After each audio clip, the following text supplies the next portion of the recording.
Nós começamos aqui uma explicação, um comentário meu, em relação a essa celebração, esse curta-metragem super curtinho de 12 minutos que o International Buddhist Confederation fez em relação à sua santidade Dalai Lama. Você pode ir diretamente no canal deles e assistir isso, clicar em cima da tradução automática e você vai assistir esse documentário na íntegra. Mas eu quero mostrar para vocês são alguns aspectos que são muito interessantes nesse filme. Por exemplo, essas fotos da sua santidade Dalai Lama na sua juventude, né?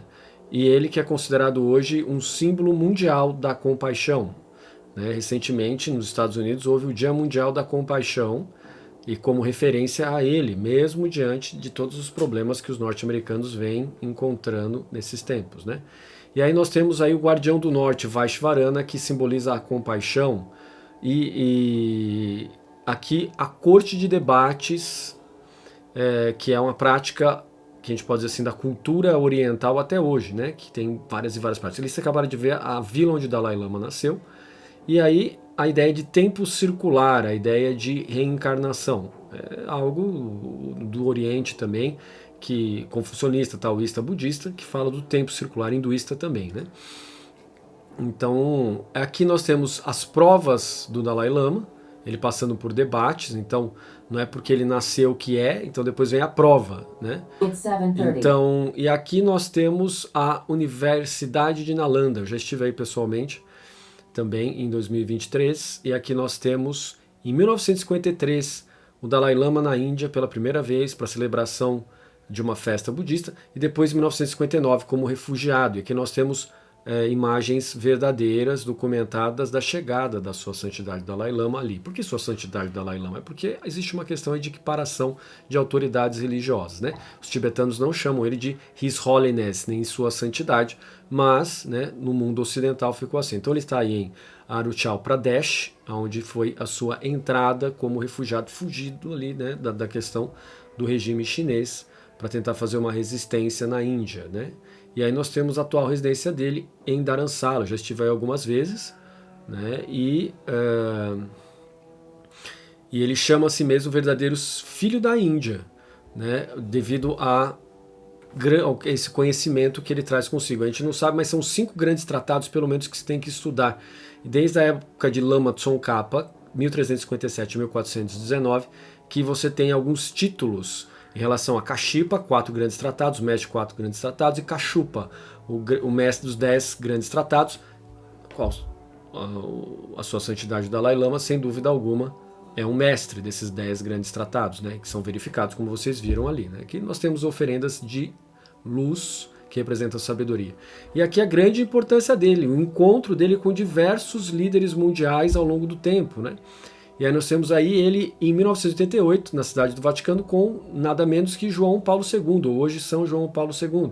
E aqui nós temos ele com o primeiro-ministro da Normandia, né, em 1989. Nós temos aí ele com o John Major, né, o primeiro-ministro da Inglaterra. Depois nós temos aí com o presidente da Polônia em 93. Depois nós temos aí com Bill Clinton em 93 também, presidente dos Estados Unidos. Nelson Mandela em 1996. Daí depois nós temos aqui, né, uma diversidade gigantesca com John Howard, primeiro-ministro da Austrália em 1996, né, tem sistemas parlamentaristas. Presidente de Taiwan, Lee Teng-hui, né, presidente em 1997. Depois nós temos ele com Jean-Luc Dehaene na Bélgica em 1999. Mikhail Gorbachev, antigo presidente aposentado da União Soviética em 2003. Aí em 2012 nós temos ele com o Príncipe Charles na Inglaterra, e aí com Narendra Modi em 2013. Eu também já consegui conversar um pouquinho com ele, com Narendra Modi, né? E aqui nós temos ele com diversas autoridades religiosas na Índia, né? E aqui de novo com o ministro da Defesa, né? Ministro das minorias, né? Na Índia, né, em 2023, né, e aqui de novo Dharamsala, eu já estive lá, como eu disse para vocês, mais de uma vez, né, é um lugar assim que nota-se o esforço, né, do povo tibetano de viver ali, porque é uma região que foi colocada, ainda bem que eles têm isso, como você pode ver ali, são mulheres casadas pela saia que elas estão usando, né, e constantemente praticando a compaixão com essa rodinha de Kala Chakra, ou rodinha de mantras, com o mantra, né, com o mala, o rosário de mantra, né? E aqui nós temos a sua santidade Dalai Lama de novo, dentro de um puja, os mudras que são característicos, tem no Japão, na China, na Coreia e assim por diante, tem para todo lado esses mudras, né? E aqui você está vendo ele numa iniciação a ensinamentos que são muito específicos de Tantra, que tentam transformar o apego em caminho, né? E aqui nós temos de novo uma ideia de que isso veio da Universidade de Nalanda, na Índia, né?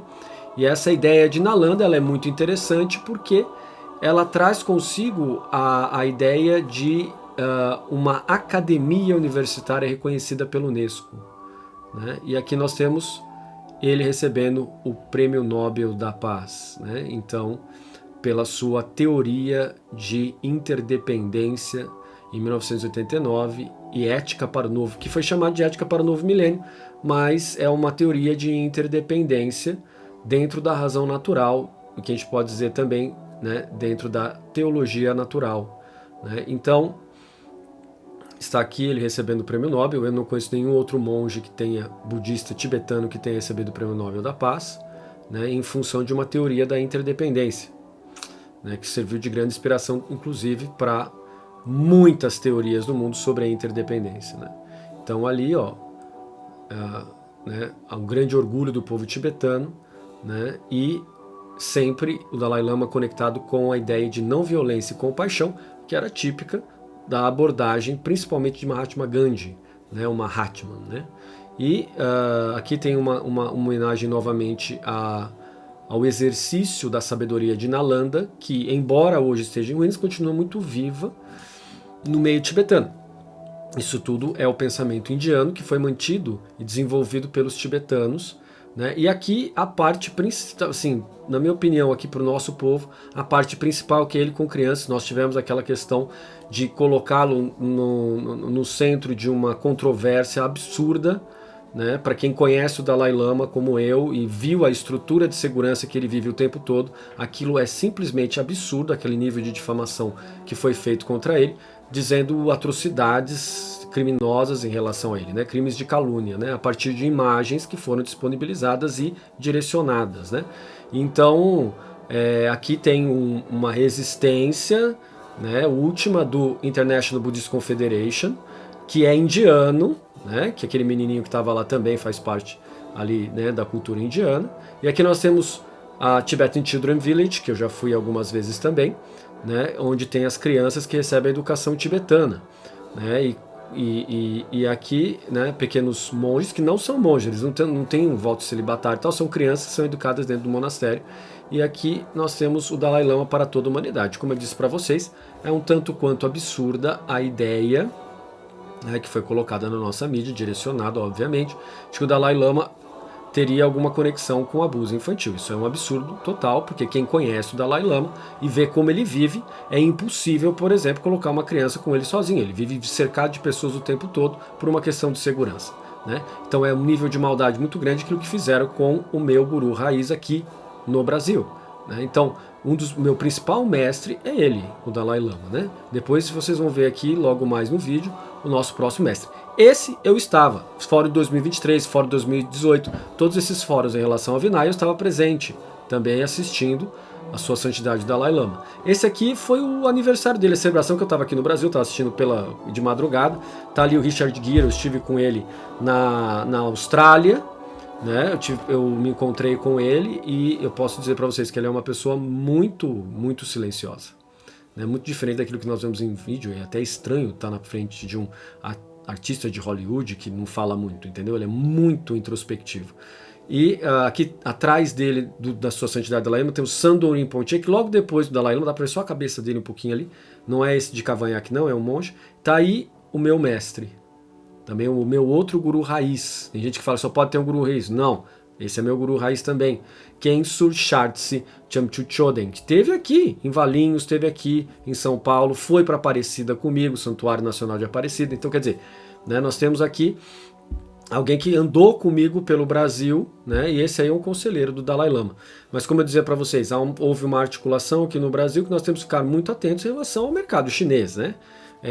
Criticar o Dalai Lama é agradar facções ou grupos do governo do Partido Comunista Chinês.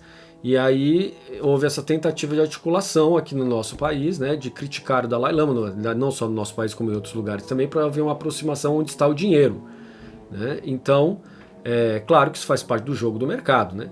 Mas moralmente condenável. Tá aí, 14º Dalai Lama, né? Com muita satisfação e orgulho eu digo que ele é um dos meus mestres, ou meu principal mestre na tradição budista. Tá bom? Então, de quem eu aprendo muito. Eu também tenho mestres dominicanos, mestres luteranos, mestres metodistas, mestres calvinistas. Tá bom? Então, eu entendo isso de uma outra maneira.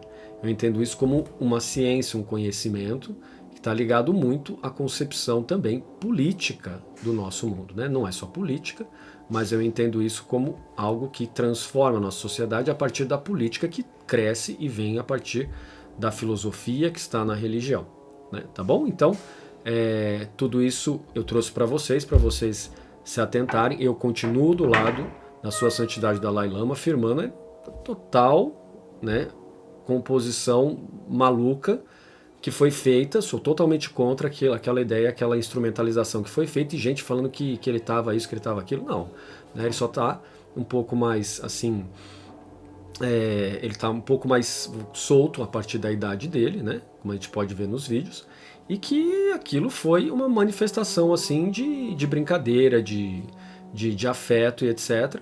Que a gente olhando daqui, né, com a nossa mente um tanto quanto por demais preconceituosa e ligada a escândalos, né, relacionados a celibatários, padres e etc., observamos ele de uma maneira um pouco, né, preconceituosa, né?